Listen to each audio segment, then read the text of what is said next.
The reason people follow a lead or not is trust. It's not a sales issue at the core. The reason people buy has something to do with trust.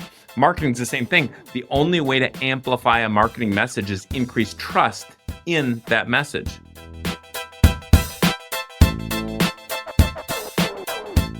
So welcome to the Lean Marketing Podcast. My name is Allan Dib. I am your host. Lean marketing is all about getting bigger results by doing less marketing and less stuff. Today, I'm privileged to have David Horsager as our guest. Now, the reason I was really keen to get David on the podcast is because he is a world-leading expert on trust. He's written multiple books on the topic. In fact, a new book comes out today, Trust Matters More Than Ever, out today. Congratulations, David. Thank you so much, Allan. Of course. And you're well known as the author of The Trust Edge, which I found fascinating because trust is like, hey, it's a feeling. It's this thing that you can't really put your finger on or figure out why you trust someone versus someone else. But you've actually codified it and you've identified 8 different areas that help create trust. So maybe if you could introduce yourself a little bit and anything that I've missed, and we can go from there. Yeah. Well, Allan, I think a lot of your work, I think there's a lot of alignment in what you think about getting really one of our pillars of clarity, like you, the one-page marketing plan, like you help people get clear so they can do more and really do the most important things. So thank you. It's a treat to be on with you. You know, we met in Nashville and now we get to keep becoming friends, but I sure align with who you are and your work and appreciate that. So thank you so much. But my work started a couple decades ago, 1999. You know, I was one of the first to research and show the bottom line impact of trust in my grad work and several books and the work we do with companies on 6 continents. But fundamentally, the first half of the research showed how lack of trust is the biggest cost in companies, and basically how at the core, I hope without ego, but a whole lot of research and work, that it's not the issue many people think it is. So for example, I don't think it's a leadership issue at the core. The reason people follow a lead or not is trust. It's not a sales issue at the core. The reason people buy has something to do with trust. Marketing's the same thing. The only way to amplify a marketing message is increase trust in that message. Innovation only goes up when people trust each other. Otherwise, someone won't share an idea. They won't be creative because they don't trust everyone. Diversity, equity, inclusion, the biggest Harvard study shows that in some ways diversity puts or pits people against each other. Unless we increase trust, then we can get benefits out of it. So first half kind of showed how a lack of trust is the biggest cost, and I don't trust. So I put a lock on something. Well, what's the cost of that? Well, I got to buy the lock. That's money, but the big cost is time. Now I got to open it every time I go through the gate or open the mailbox or whatever. So if we can deal with trust, we deal with the core issue. So that was the first half. And the second half, of course, gets into how do we build it, which I'm happy to talk about. It's the 8 pillars of trust, that framework. And then this new book, Trust Matters More Than Ever, has the 40 tools to lead better, grow faster, and build trust now. And that's tools, tips, takeaways in 3 pages each that you can use tomorrow morning. And I'm really looking forward to it because, as you say, I mean, trust is the core of sales and marketing. If you don't have trust, you can have every amazing tactic, you can do everything right, and it's not going to work. I went over your 8 pillars of trust, and the ones that really stood out to me is number 1, clarity, and number 4, which is competency. People have confidence in those who are capable, who do things well. Are they all equal in terms of your pillars, or are there ones that really stand out more or are more important, are weighted? To gain this thing that we've come to call the trust edge, it's all 8 in the way we define them. But they are weighted. There's 2 ways they need to be contextualized. Number 1, for instance, one of the pillars is character. And by the way, they start with C's, but they're research-based, so don't think of some motivational list of 8 C's. That's for clarity, but they really represent important research funnels, and they are all different. But let's take competency, for example. I might want my pilot to be very high on competency, and I don't care about their character on the weekend as much or their compassion toward others. I'd like it if they had that, but I need competency to get on flying a plane. Whereas the babysitter of my kids or nanny, I might want to make sure they have compassion and they have the character pillar, right? And there's also a contextualization globally for where I might start, or, you know, if I'm dealing with corporate issues or sales issues or policing issues or corruption issues in East Africa or something with the president of a country. So I might start in Latin America, often with the connection pillar, because they might want to start there. Whereas in Norway, they might want to see results, the seventh pillar, which is contributing results before they'll ever connect with you. This doesn't mean Norwegians don't want connection, and it doesn't mean Latin Americans, Latinos don't want results. It's just where they might start. But all 8 were relatively equal in the overall research, and yet what I said is true also. There's weighting at times. So we measure them in organizations. That makes total sense. So if someone's starting from the beginning, they're like, look, I need to increase trust with my buyers. And often we'll find that they've got a good product, good service, or whatever else, and their close rate is not where it should be or not where they want it to be. And the issue is often trust, that they haven't established that trust. They haven't created a connection. How do you do that over a phone call, over an email interaction, over these kind of non-in-person? Because in person, it's a lot easier to show your character, show your personality, all of those sorts of things. I even have 5 steps in the new book to how to build trust virtually. Oh, wow. For context, these are the pillars, and there's so much more to them. So you hear these 8 and you're like, oh, I got it. But if we don't have a common language, then it's hard to define the real issue. So number 1 is clarity. People trust the clear, and they mistrust or distrust the ambiguous or the overly complex. We lose clarity, we lose trust.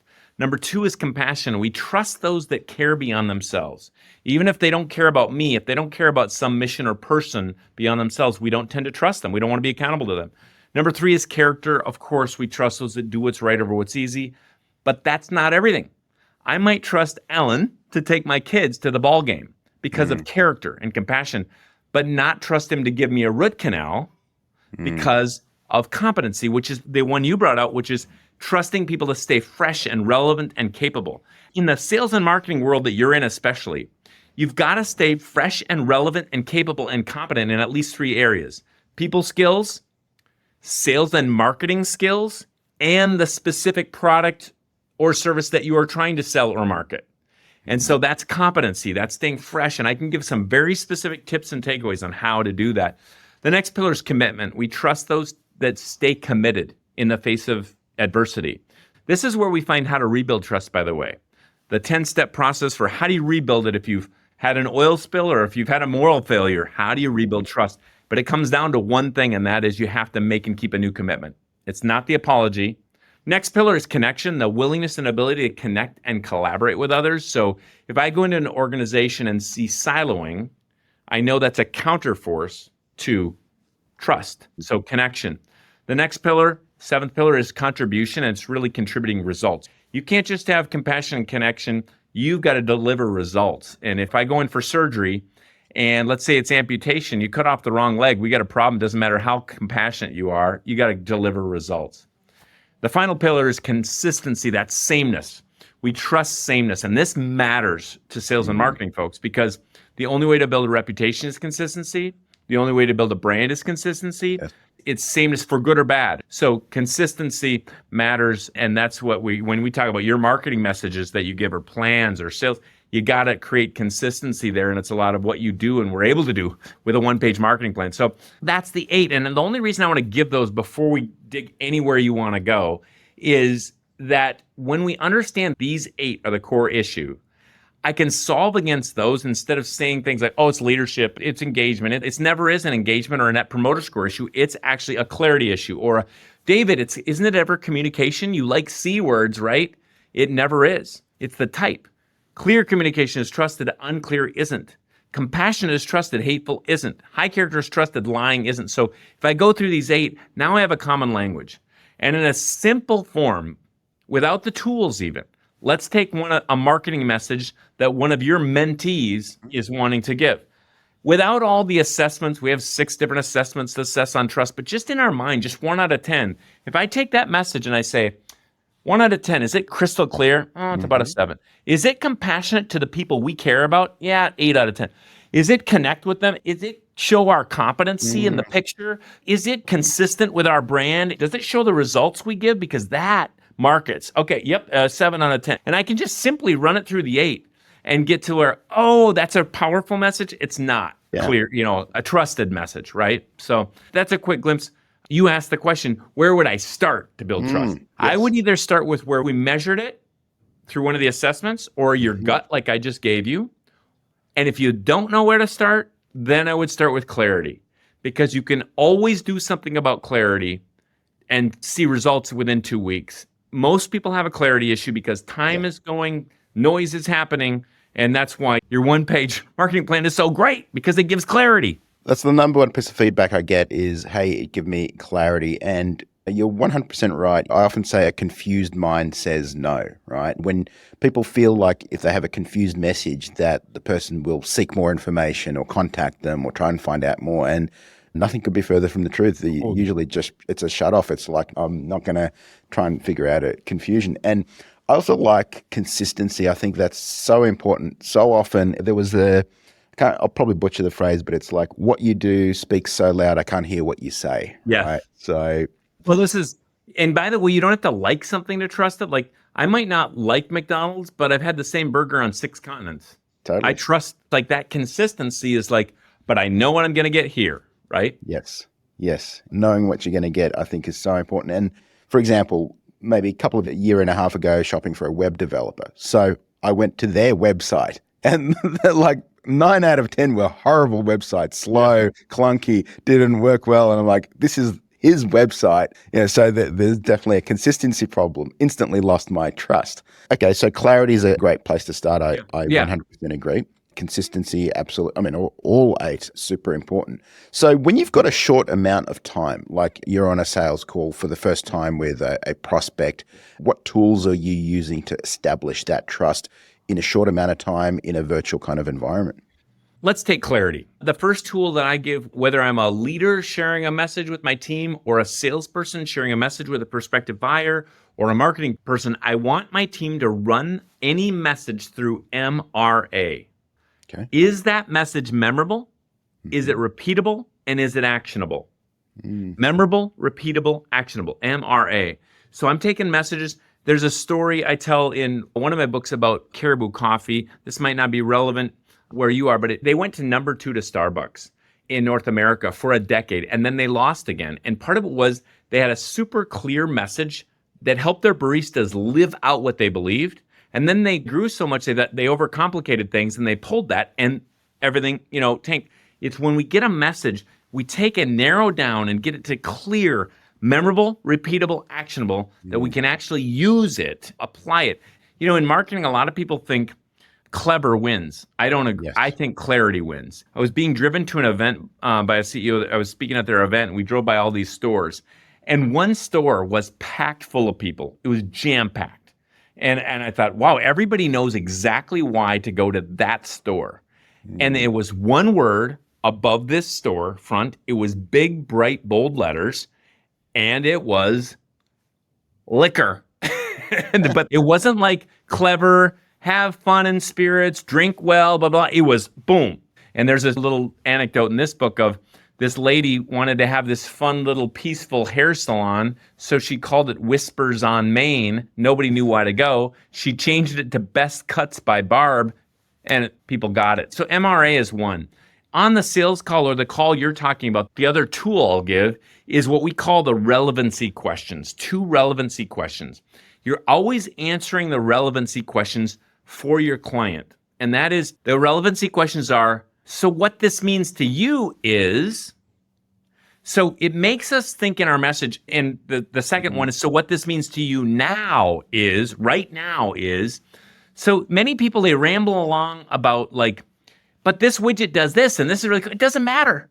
Yeah. So if I can take that message and say, oh, what that means to me. Hey, we're doing this big research. Oh, we have a new website. So what this means to you is you can do this and this now. We've got this, I'm going to be with you on this project. So what this means to you is you won't be alone if you have a problem. We're going to pivot on this. So what this means to you is, it seems simple. I'm telling you, if every time you get on that call and you think of, oh, so what this means to the client, it becomes relevant to them. So that's the second clarity idea. And there are many more. The other thing I've noticed is, the sales calls that work really well are the ones that are very diagnostic, because I heard a good phrase, beware the doctor who gives you a prescription without doing a diagnosis. Yeah. So many sales calls will just launch into, this is why it's so good, this is why you need it, this is why you should buy it, all of these features and benefits and so on and so forth. And The person is like, hey, you don't even know my situation. You haven't even heard what I've got to say. You haven't heard what problem I've got. You're prescribing me something without a diagnosis. I just pulled it up here, page 185. Tool number 25 is called Curious Questions. And the tool is about exactly what you're talking about, going from two types of questions, Yes. from discovery, diagnosis, Yes. to solution. So, like, discovery examples would be something like this. What would exceptional look like? What's your biggest worry right now? What are you loving about this process? That's diagnosis. Of course, we can diagnose with measurement tools and assessments, which we do. But in that call, it's got to be done with conversational questions. We call them curious questions. And so there's ideas of curious questions. What's the biggest hope you have on this new initiative? And then we have a process to go to solution questions, because actually some people stay in discovery too long and they feel sold. They feel like, come on, I want help. And so it is true, exactly what you said, Allan. Like, start with discovery questions, but move to solution questions. So who needs to be included in this conversation? How could we leverage their strength to help with the solution? How would we start solving this initiative or whatever? So that's just, I don't always talk about that one, but you are basically a lead in of that is the process for what you're talking about. I think that's incredibly important to create trust because, again, like somebody giving you a solution or a diagnosis without listening to you instantly breaks trust. David, a lot of times, and it kind of was a big concept in Robert Cialdini's book, Persuasion, is what are some of the trust elements that have to happen before someone even gets onto a call with you or connects with you? So I'm thinking, like, for example, website, online presence, social media. 9 times out of 10, someone's already researched you online before they ever submit a contact form or before they ever speak to one of your salespeople or get on a chat with someone. What are your thoughts around tools to create trust before somebody ever even connects with you? Well, anything that builds these 8 pillars, it matters. And I'm not trying to just say with C words here, but on a website, you're trying to create curiosity and give credibility without being arrogant, right? Okay. So that credibility is, I just saw a study recently that showed how reviews that I can trust. Now, this is a big trust thing. I talk about the history of trust and what's happening to trust in our world and how institutional trust is tanking and how people don't trust reviews anymore because so many of them are false or bought. But still, the number one reason people buy something new that they haven't touched or used themselves is a referral or reference. So what this means to listeners is your website still needs to have referrals or references with people they trust. So in my case, it could be people saying, the president of that company saying, David helped us do this. Like, we have some case studies where, the admiral said we helped them drop suicide rates with trust. This company said we helped them triple sales with trust. We had a company that helped them gain Fortune 50 company that we helped gain 11% market share when they shifted thinking to trust. We've had engagement go up with trust. Like, those are true. Those are ways that we get more business because they see what we have done before recently, what we've done when they shifted their thinking to trust. So that's a credibility play of references. Number 2 would be credibility. Maybe it's research. We do a big study every year. Maybe it's books, like you've written great books. Maybe it's what people said, and then maybe it's valid research. I mean, I have written in Harvard Business Review, gives some credibility. Then I have a Simon & Schuster Wall Street Journal best-selling book that's vetted, that gives some credibility. Yes. But there's a better kind that happens when it even isn't you saying it or you making it about you. So it's both of those sides help. And then the third piece of that getting credibility is an experience with you. So in my site, for example, one of the several things I do, I have advisory work, I do speaking, we certify people in our work, I have trusted certified partners around the world that use our work. But one of them is speaking. I still love to speak. I speak about 100 times a year around the world. I enjoy that. People say, oh, you don't want to get on a plane again. No, I do. I sometimes bring my kids with me, my wife with me. I have a relatively balanced home life, and I still do a lot of speaking. So on the David Horsager site, you will see front and center, first thing, a video, because that's the best way someone can experience me if they haven't seen me before. So that creates credibility and curiosity because they're seeing me in front of 10,000 people and they're sensing what I would be like. So whatever people are trying to market or sell, if you have referrals or references, that matters. If they can experience it, that matters. And then if there's other credibility, that can help. And all three of those build curiosity, like, ooh, I might want this too. I think the experiential component is so much more important. I mean, I think of my own buying behavior exactly as you said. I go have a look at the Amazon reviews, and yes, I know some of them might be fake or whatever, but you can generally weed out the fake from the real ones, really go into depth. They're much more balanced. But then also my next step is usually a YouTube video, an unboxing video. I want to see, okay, how does the product plug in?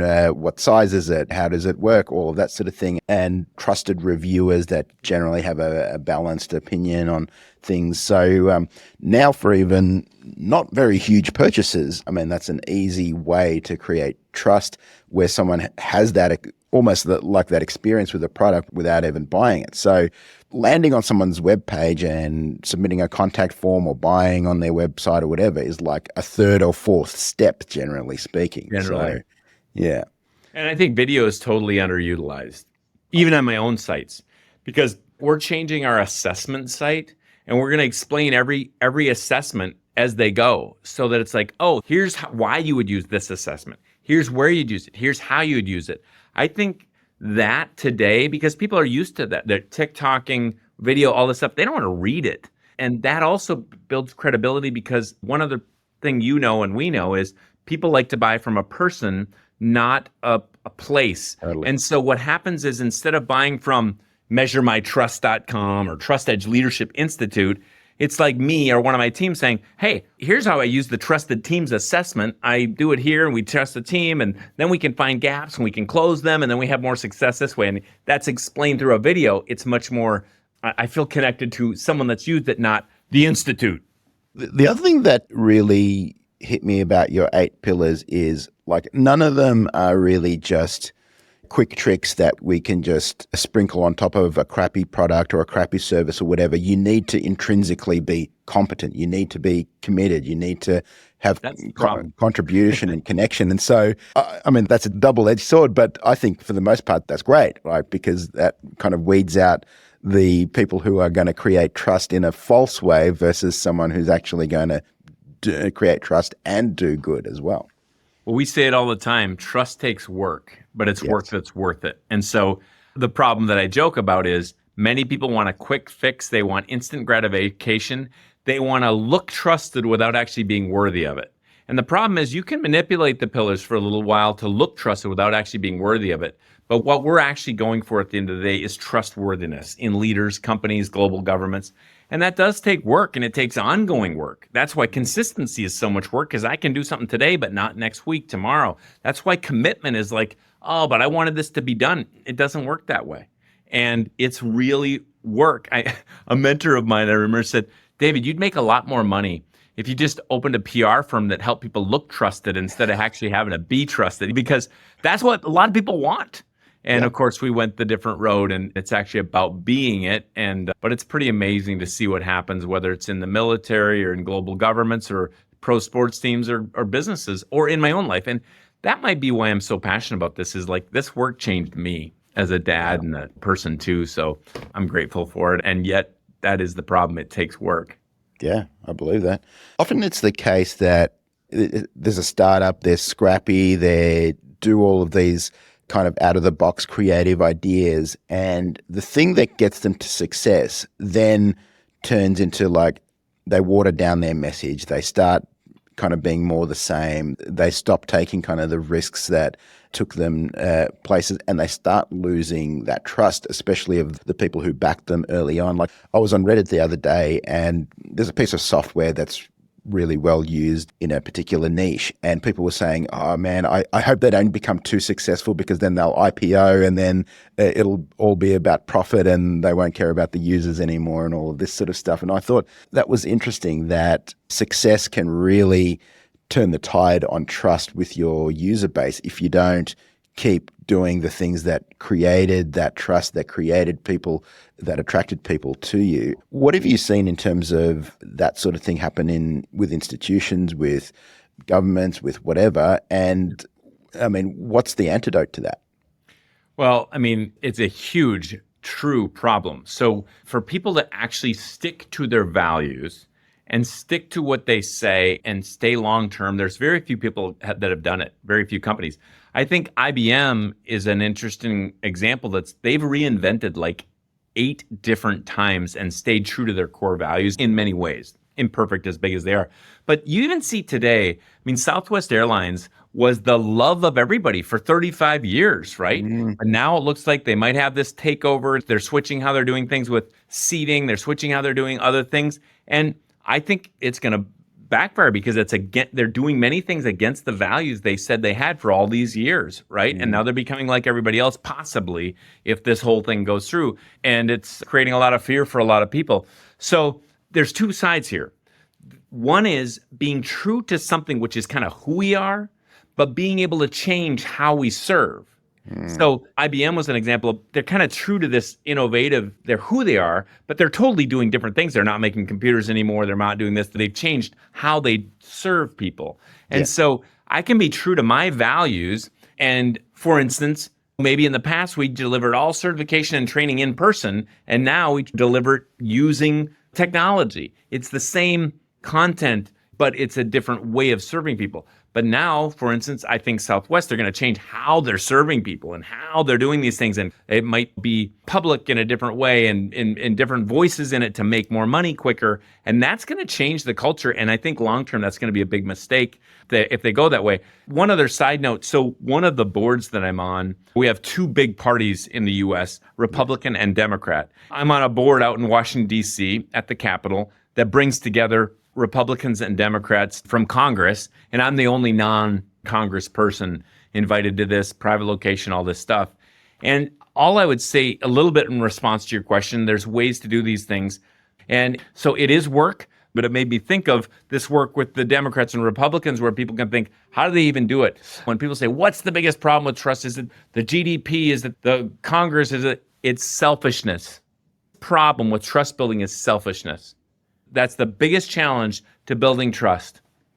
Well, the other thing is also, as an organization or institution, I think gets bigger, they get much more risk averse. There's now a committee making the decisions rather than just a scrappy group of entrepreneurs or renegades or whatever, right? And so now the message starts to get watered down. The risks that they took previously, the legal counsel wants to have a say into all of this sort of stuff. And I mean, that represents both a threat and an opportunity for other players in the market. And I mean, I can list dozens of organizations that began as that group who were different, who were clear, who were consistent about what they did. You knew what they stood for, you knew their character.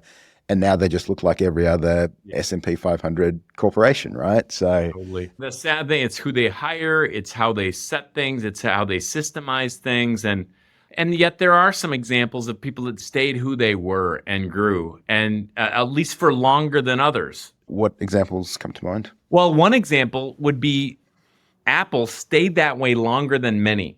And now it's like, well, this is another iPhone like all the others. But I mean, it was a long time of staying creative and growing massively.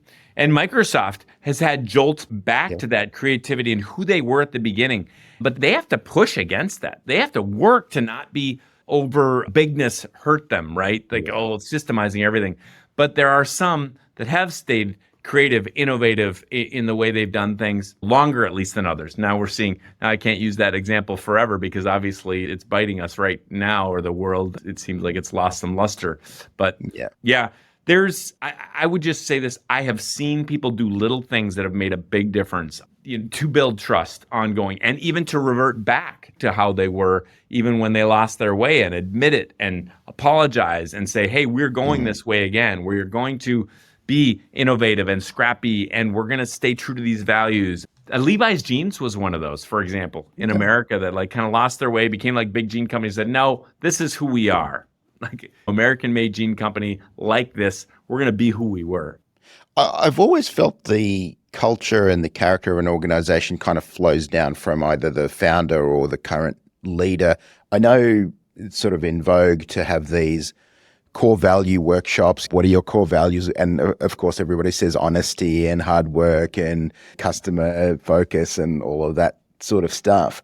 But often this is very, very manufactured rather than what actually is. What are your thoughts on character and values of an organization? Is it just something that just flows on from the founder or the current leader of the organization versus something that you can actually create within the business?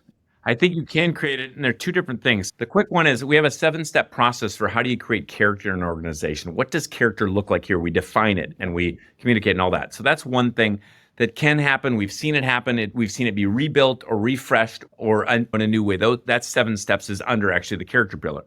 But the idea that I think that's critical to what you're talking about, that I agree, it's great to have pithy messages and all that memorability, but if they aren't actionable, it doesn't work. If you can't act on it today or tomorrow.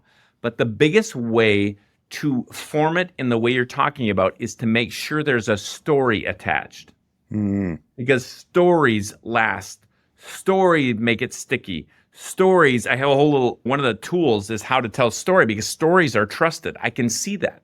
When I asked the first, maybe the only non-family billionaire of the Walden family for Walmart. He was a mentor of mine. I got to stay in his house and he's a really great, amazing guy. And I think he was there from when it was like 2 million to 200 billion or something. So I said, how did you create such an amazing culture? Because they were a big company, of course, everybody threw darts at them and said they were bad in this way and that way. But actually, I've been in a lot of big companies. And for that time frame, it was an amazing culture at Walmart.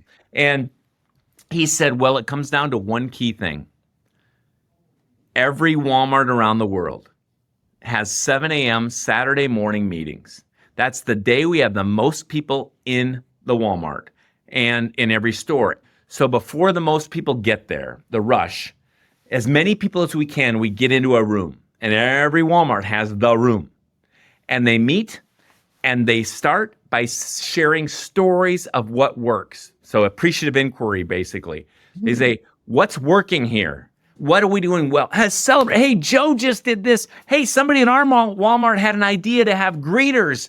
Oh, let's all have greeters around the world because it worked. Hey, the first time ever, our Walmart, the cleaning people couldn't come till nighttime, but they wanted the contract, so they said they'd do it through the night.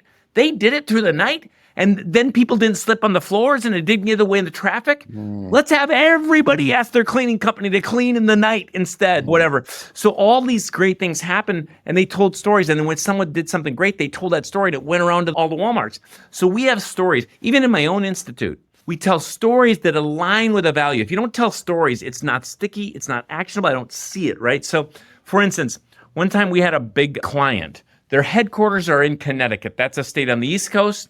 And the event they were having to train all these leaders was in Chicago. That's in the middle of the country. Well, one of my team members got it wrong. And they sent all these toolkits and manuals and all this work to Connecticut office. It's going to happen tomorrow morning. Chicago is about an 8-hour drive from our offices. I don't know where I was flying around the world, but I got the message and it was end of day and all this content is at the UPS store, which is like FedEx, and basically wasn't going to get there in time, so one of our employees, not the one that made the mistake, said, I'll drive it. And at 5 p.m., he drove through the night till 2 in the morning or something, got it to the client, and then turned around and drove back. But whoever was on staff that day said, you can have a hotel. He drove back, did not charge for mileage, and never told me, and I didn't find out this even happened till days later, even though it wasn't that employee's fault at all, and everybody knew it. Now, that is a story of the commitment pillar to our brand, and everybody knows, wow, that commitment reflects who we're trying to be here. That's incredible. Well, what a note to finish on that, David. Thank you so much. I really appreciate your time, your knowledge, your expertise. And once again, congratulations on your new book. So the Trust Matters More Than Ever. So everybody should get that, as well as the Trust Edge. So both fantastic books, I'm sure. So thank you so much, David. Really appreciate it. And we're going to link to all your resources. So it's trustedge.com and davidhorsager.com. Thank you, Allan. So appreciate you and value the friendship and believe in all that you're doing. Thank you so much, David.